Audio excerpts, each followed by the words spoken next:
Jambo Karibu, everybody. Jambo Karibu.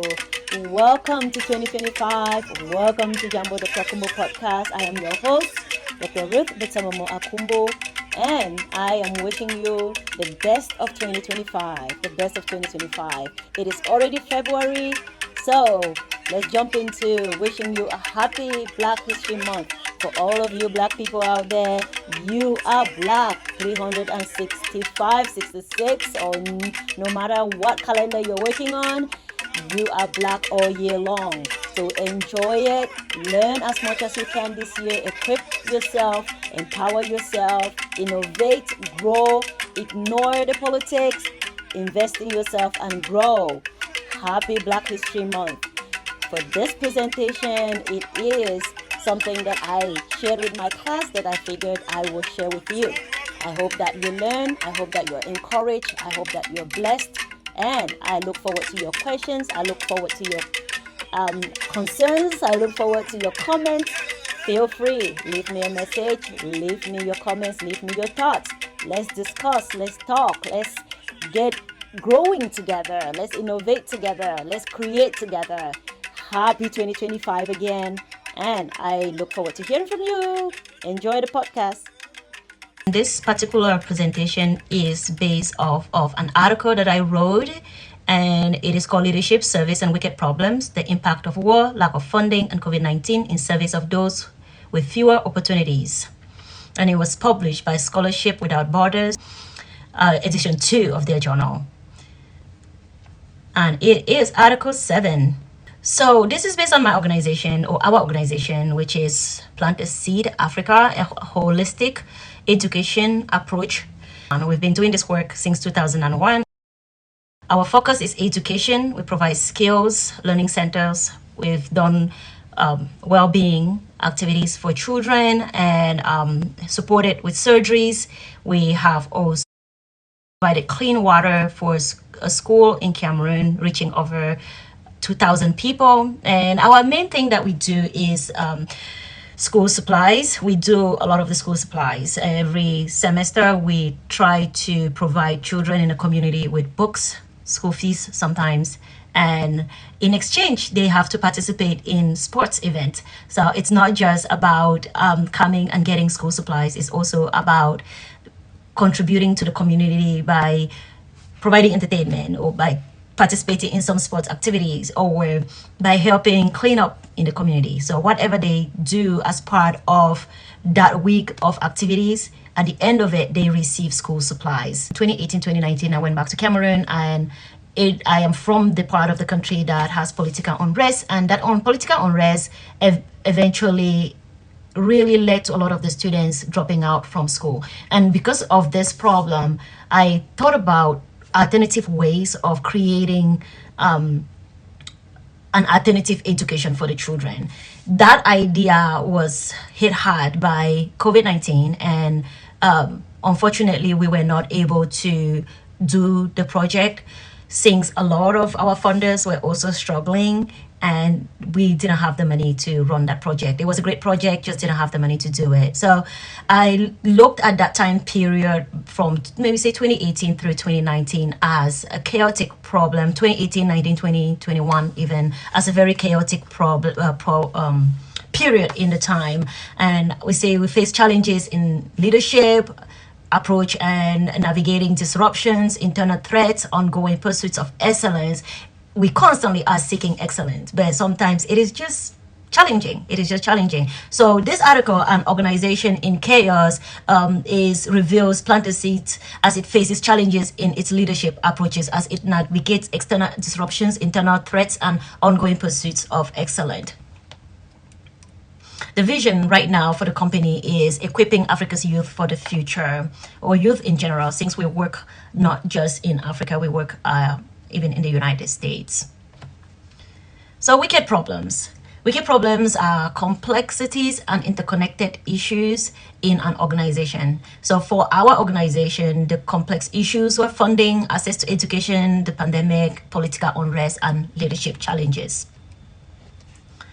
So we know that during the COVID-19 period, almost 255 million full-time jobs were lost, and there was a widening gap in education, which affected 1.6 billion students, according to UNESCO. All this data is from UNESCO and the United Nations. So the financial constraints on small nonprofit relying on individual donors was just ridiculous. So it was really, really challenging for smaller nonprofits. It's hard to survive as a nonprofit, let alone during times of chaos. And if you do not have a bottom line where it is being supported by big grants, big funding organizations, then it gets really challenging when you have things you need to do, but you're not getting those small donations to do the work.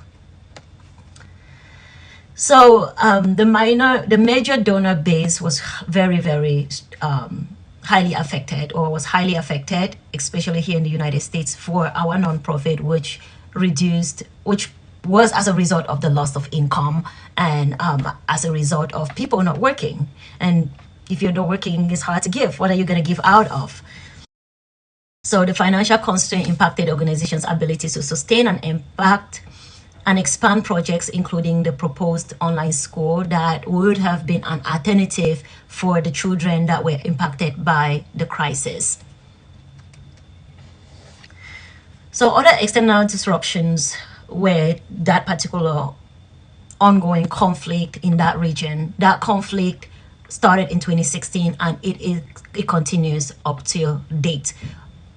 Fortunately, there are workarounds and they're in the community, and people ways to allow children to continue to go to school while still being respectful of the political stance of the different groups in the area.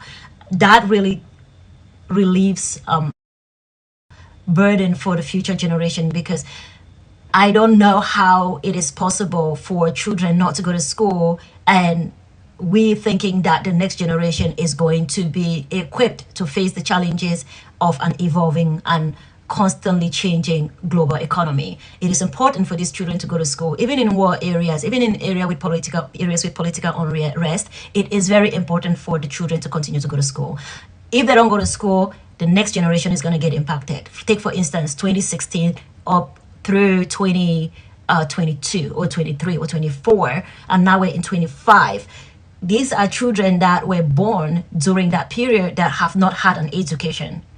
And if they eventually do not continue to go to school as teenagers, if they don't go back and start up as teenagers, it means that there is a population that has been born in the last 5 years, or that way about 5 at the time that the disruption happened, until now. It means they're 10 without elementary school education.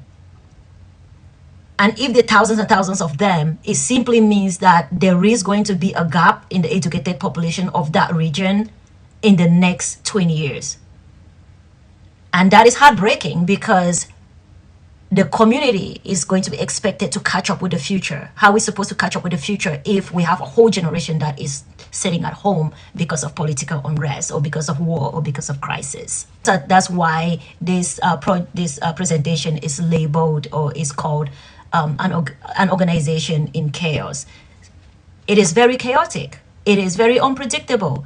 It is a wicked problem. And there is no other way that these problems can be solved without these conversations being had. And we also know that in that region, children were being kidnapped, and there was a lot of harm done to children who just wanted to go to school. All they wanted to do was go to school, and they were hurt in the process. I am not political in that sense. I care about the children, and the reason why I talk about this is not because I want to take political side. It's because I am concerned for the future of the children in the region. What are we going to do with these children who are not in school right now? And if we are going to hurt them for trying to go to school, how is that productive towards the cause that we're trying to fight for?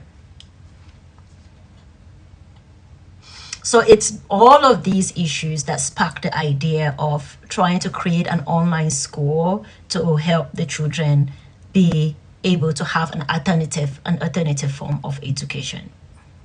instead of going to war, instead of picking up weapons and going and participating. Maybe there's other ways we can create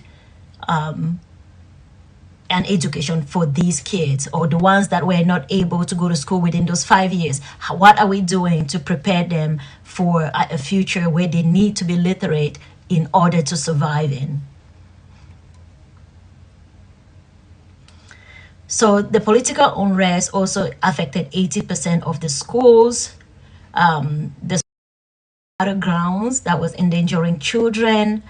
I've already noted the kidnappings and the threat to their safety.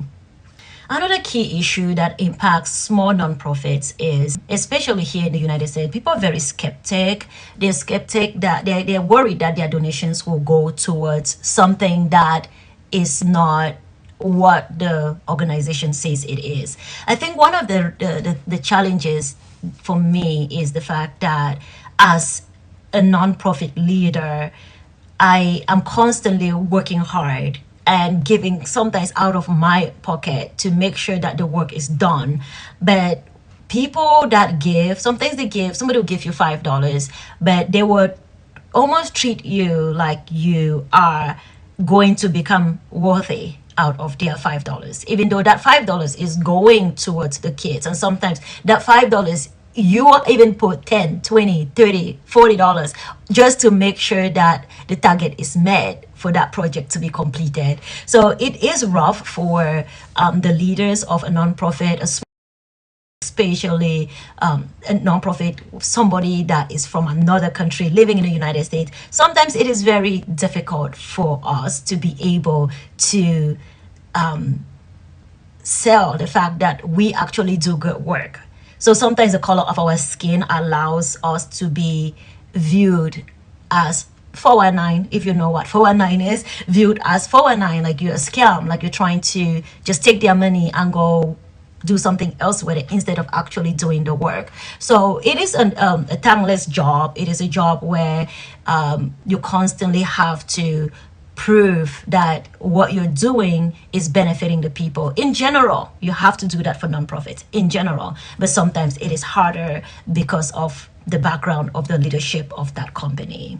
And sometimes there's just cultural differences, bridging the gap between working in Africa, in Cameroon, in Kenya, and working in the United States. Sometimes bridging that cultural gap can be hard, which also goes towards that distrust that might be happening when people think that the money you're raising is not going to go to the cause for which you are saying that it is going towards. And as a result, it just hits that bottom line of the organization. And you can have great projects, but the great projects will not really go far if you don't have your own money to invest, and if you don't have a really solid support group or board that is making sure that people understand that the work you're doing is really impactful.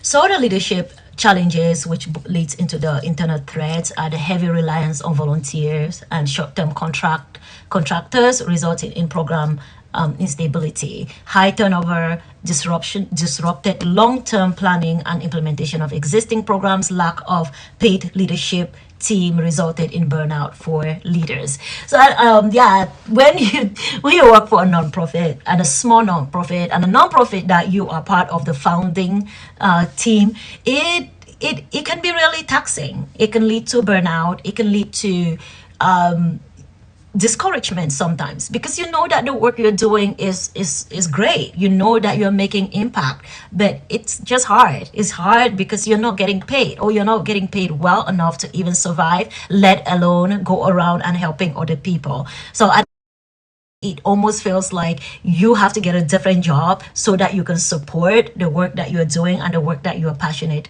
about, which as an entrepreneur and as a founder, it is a very common practice for you to make sacrifices for the things that you're passionate about. So there was a lot of turnover. One thing that really stood out was a lot of turnover because every year we had to hire contractors to do the project, and you would train the contractors, or you train the people, the short-term employer, on what to do, and then the next year, because you couldn't secure them for the full year, you have to let them go, and then the next year you bring somebody else back, and the cycle continues. So you don't have people that are constantly pushing that vision, pushing that mission, helping the projects grow, simply because you have this constant rotation of contractors and employees. Another major internal threat was the leadership style. So leadership style was inefficient. So it was inefficient simply because the leaders were using a pace setting, or I, as a leader, I am a pace setter, and it is called a pace setting leadership style. And a pace setting leadership style is a leadership style that is characterized by high expectations and strong focus on performance. And I constantly work in that milieu. That's an environment where I generally thrive. I work on short-term projects, and I drive that project. I make sure it's completed. I expect it to be done efficiently, and I sometimes have to do a little bit of training so that the team that is working with me on that particular project is very efficient. But it is also a leadership style that is not always very effective, especially on long-term projects. If you're doing long-term projects, pace setting leadership style is not very effective. It needs to, so I needed to shift. Personally, I needed to shift my leadership style from pace setting, constantly pushing a sense of urgency, constantly working with people that are not very skilled, because for a pace setting style to work, you have to work with people that are highly skilled and that can drive that short-term project and finish it really quickly. The online school idea that we had is a long-term project, and pace setting cannot work for that. So I had to start thinking, what other leadership styles am I going to start using that will allow for an effective program development, program implementation, and a long-term sustainability of that program. So pace setter is Coleman. If you read Coleman 2000, you will see his article that was published in 2000. It has a multitude of leadership styles there, and pace setting was really much what I was struggling with at the time. So I had to shift from there into visionary and others. So another reason why pace setting is it's not that great is, I think I already mentioned, the burnout. Team members may feel overwhelmed by the constant high expectations of support, because once you have skilled worker, there is no need for you to constantly micromanage them or feel the need to support them.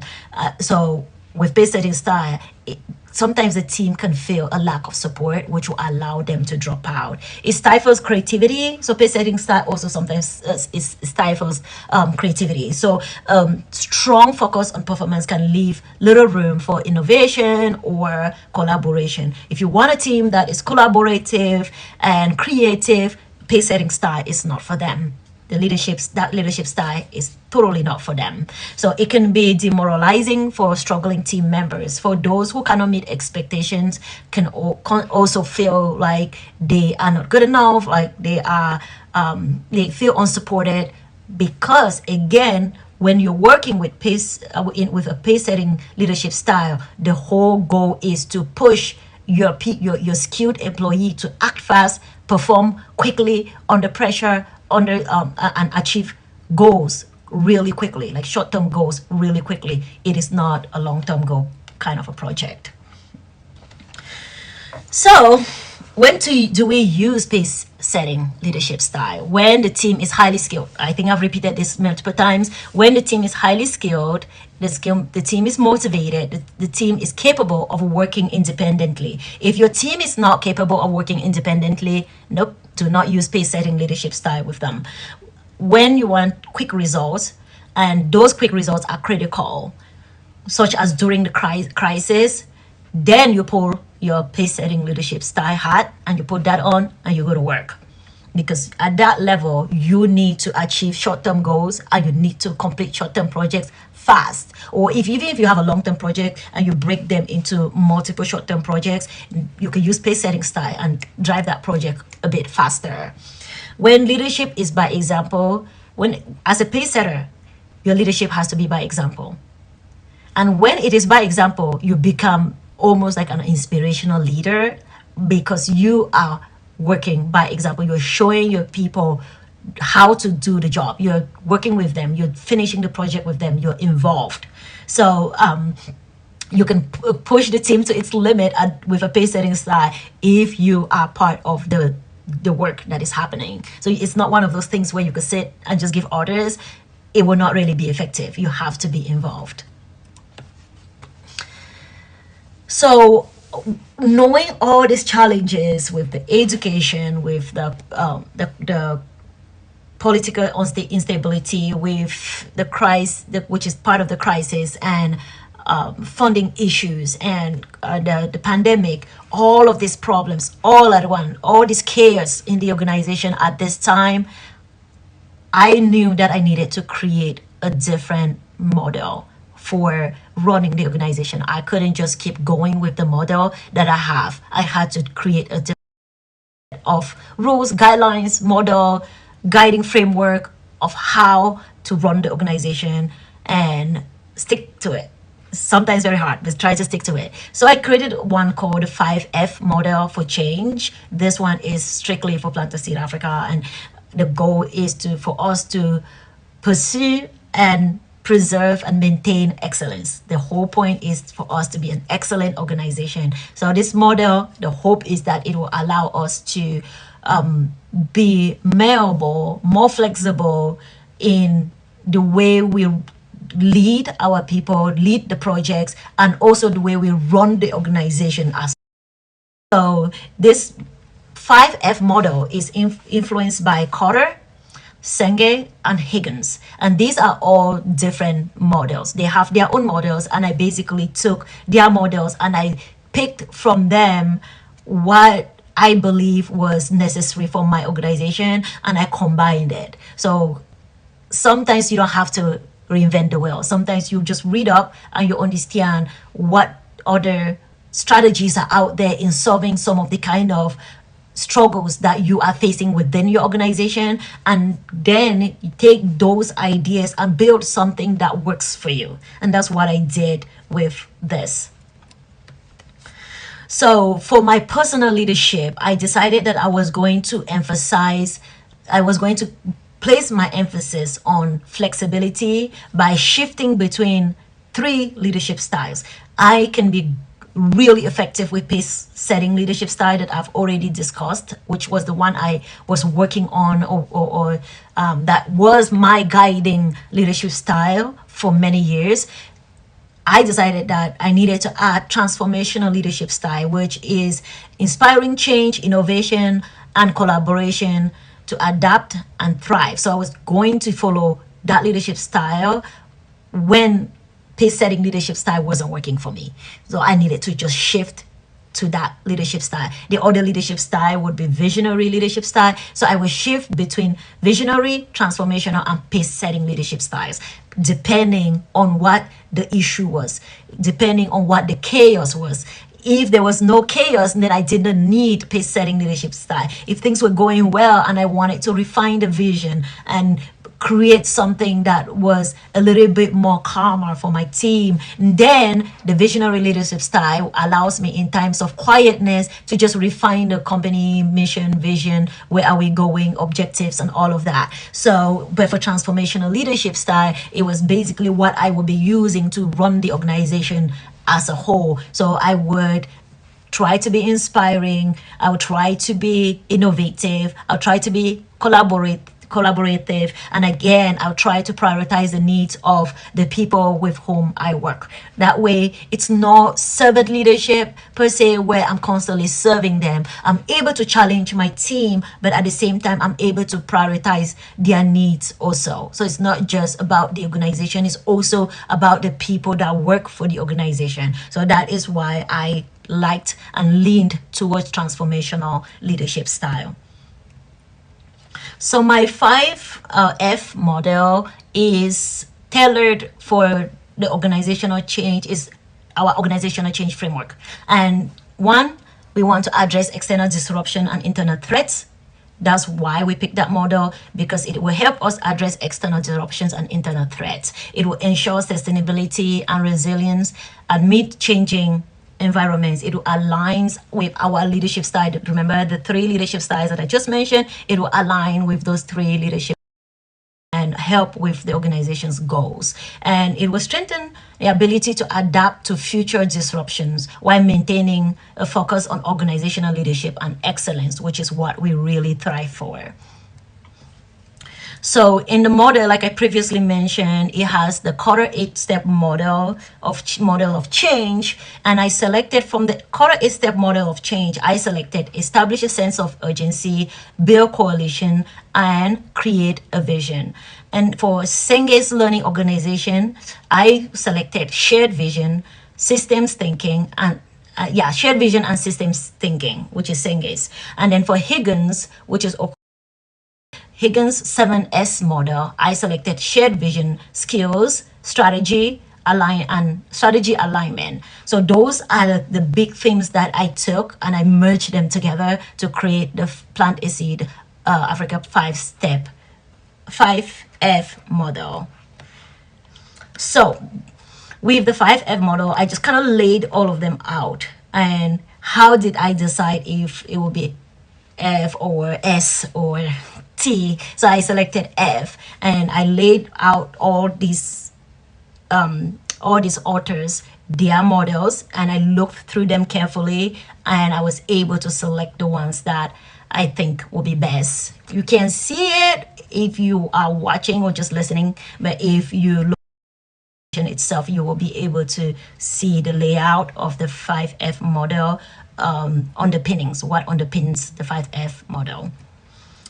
And the 5F model, what is it? It is find shared values, forge powerful coalitions, form a vision, format mental models, and frame success systems. So find shared values means that we would align with our partners' missions. So if I'm going to be working with an organization, I have to make sure that we have the same values.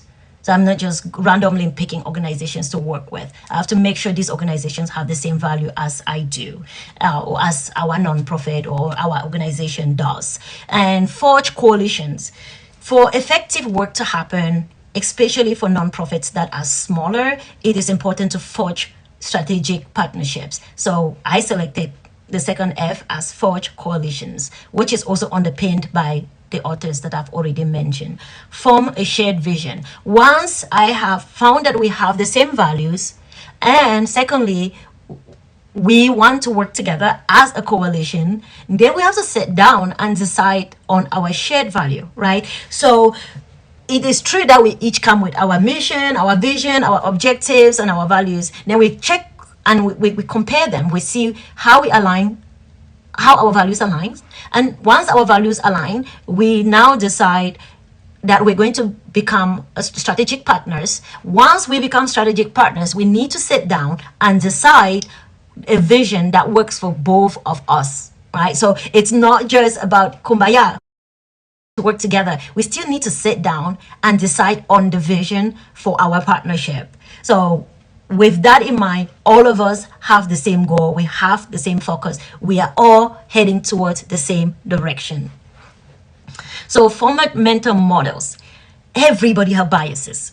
Everybody have biases. So we have to sit down and review our biases, see what are the different things that we do that require for us to shift our thinking. Let's shift our understanding of some of the things that we do, or our perspective of some of the things that are happening, maybe in society, maybe in each other's organization. So it is very, very critical that once you have formed that guiding that coalition, or forged that coalition and created that shared value, that shared vision, that you make sure that you have the same line of thinking, especially culturally. So biases are generally grounded in our cultural beliefs. So we want to check those and make sure that we do not come into the coalition, to the relationship, to the partnership with biases that can actually harm the coalition in which we just created. Because there's excitement when you find that you have the same values as somebody.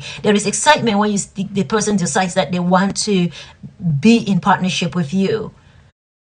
And when you sit down, you draft where you want to go with this partnership.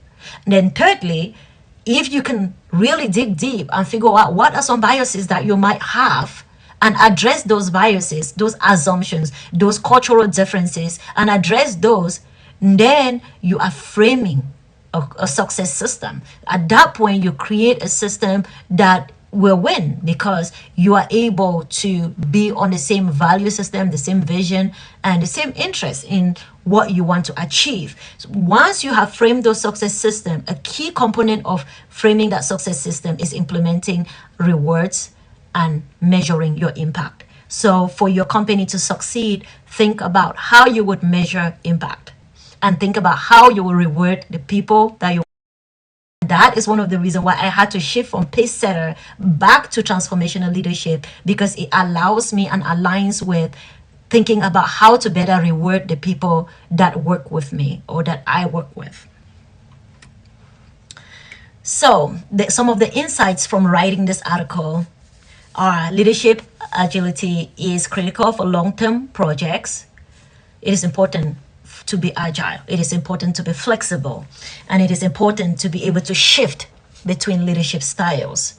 And collaboration across cultures and geographies drives success. When you're collaborating, don't just collaborate based on the vision. Think about the cultures, think about how to address those biases, and then flow from that space. And once you do collaborations across cultures and geography, and you're effective at it, it really can positive change for your organization.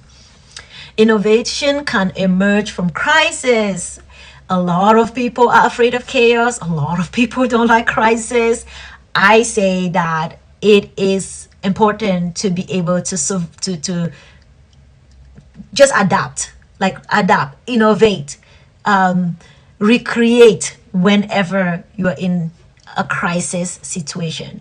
The idea of creating an online school as an alternative or initiative to address the political unrest and children being out of school, it might not have picked up, but it doesn't mean it wasn't a great idea. It was a great idea. And I am positive that as things get better with time, this idea can actually work. I could actually go back and read and create this idea. It might not be for that particular region. It might be an idea that saves another region and saves children from not going to school in the long run because of political unrest or the pandemic or some other crisis that arise. Chaos is always going to happen. Chaos is always going to happen. We have to be able to adapt quickly and create, innovate, be creative during that period. Find a way to turn that strategy into a new concept, into a new business, into a new project, into a new idea.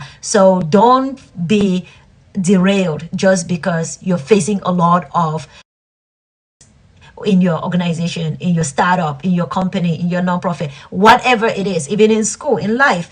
Don't allow those things to derail you. Use them as a stepping stone to create something new. So in times of difficulties, in times of challenges, in times of crisis, it is easy for some people to just fall under the weight of the problem. But I want to challenge you to be able to start creating. Look at that problem and say, what can I make during this time? A lot of people started businesses during the pandemic. That is adapting to that change and taking advantage of that downtime to do something else. So for me, one of my greatest models is that if there is a problem, there is a challenge, there is chaos, if things don't go the way I was planning and working, I always use that issue as a stepping stone into something, to create something new. One of the things I did recently as a professor, I am an adjunct professor. I'm not full-time. So I never know when I'm going to have classes. And one semester, I didn't have any classes. And I didn't know that I will not have a class that semester until maybe a few weeks into it. And what did I do? I didn't quite let that discourage me. I decided to write a book. So now I have 2 children's books that I wrote because I took advantage of the downtime that unexpectedly occurred. Unexpected to me because I didn't know that I would not be teaching that semester. But now that I have randomly a free 3-4 months in my hands, how am I supposed to use this 3-4 months? I basically decided I was going to write a book. So I wrote 2 children's books. So my advice, my encouragement is make sure that you take advantage and be creative when there is challenge, chaos in your life, organization, or whatever thing you're doing business. So emphasize these shared values and adapt. Make sure that the values that you share with whoever you're partnering with also strengthens you. Lessons from writing this article and lessons from just understanding the nonprofit, again, understanding the leadership better, is that agility is essential to navigate complex, unpredictable changes. Collaborative leadership fosters innovation and problem solving. Addressing cultural biases strengthens partnership, combining short-term and long-term strategies for sustainability. So don't just stick with one, combine both.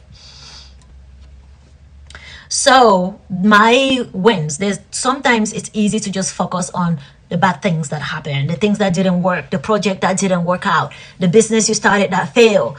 Sometimes it's important to stop and look at the good things. What worked? Really, what worked? And for our nonprofit, we were able to complete worth over $1 million through partnerships, through the strategies that I have mentioned here.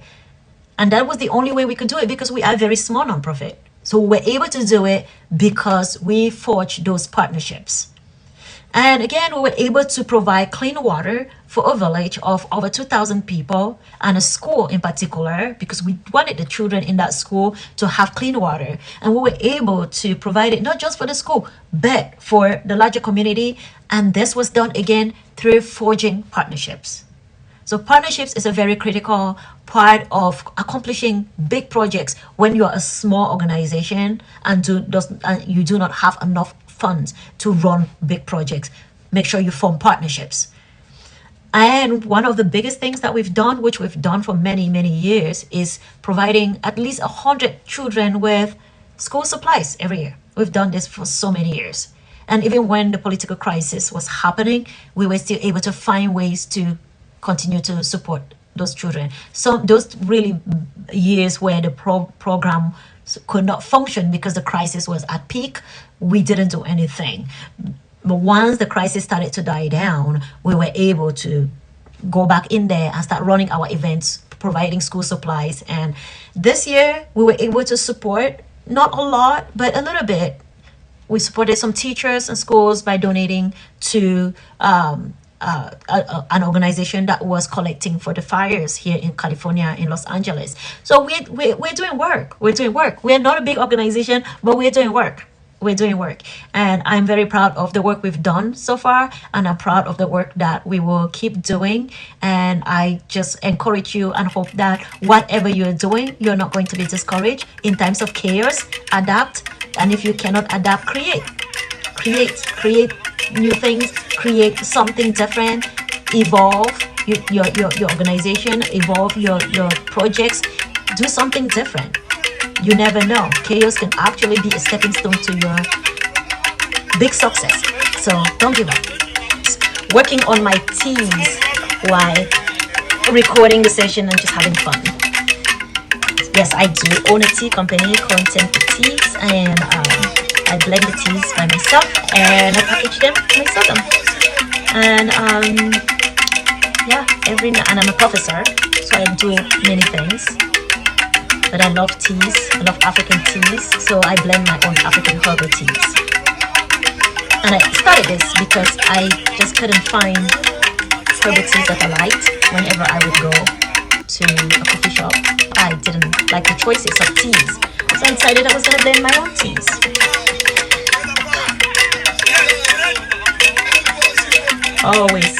Always creating. When things are not going your way, create. That's what I do. I create. Thank you for stopping by. Thank you for joining. Thank you for listening. If you were listening the entire time, thank you.